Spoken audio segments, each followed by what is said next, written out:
kongresista Shimura mga katropa ni sumiti og Magna Carta Bill or Bill alang sa appointive barangay officials mga kaigsunan.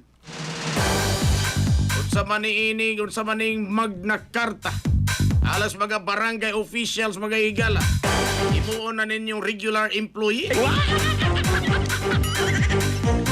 Detalye sa report sa Renato kini mga katropa pinagi sa pagpamati ni katropang Almi Mata. Live report. Yes, misumiti o balaod no na si 4th District Representative San Shimura nga nagtumong sa pagtukod og usa ka Magna Carta alang sa appointive barangay officials ug personnel sa iyang gisangat nga bill nitong Lunes. Gipangayo ni Shimura nga hatagan og honoraria, social security coverage ug uban pa benepisyo ang mga barangay tanod, barangay animal health aides, barangay health workers sa mga miyembro sa lupon tagapamayapa, daycare workers ug uban pang opisyal nga i-appoint sa barangay.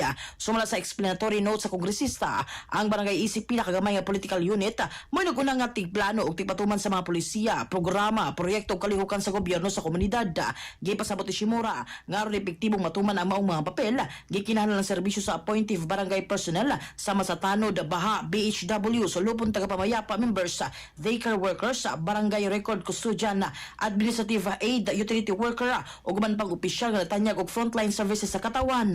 Ang proposed bill giangkla sa 1987 Philippine Constitution nga nagmando sa estado sa pagbalambos sa social justice, pagpaayo sa kalidad sa kinabuhi o pagsiguro sa akses sa serbisyong panglawas ug sosyal.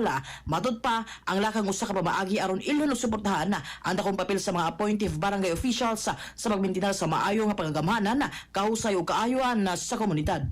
Mga katropa, alang sa pagpahimsog sa panlawas, inumog sa Thona Plus Gold alang sa nakahiusang Pilipino para sa Pilipinas. Kini yung katropa Almi Mata, XFM News. XFM report.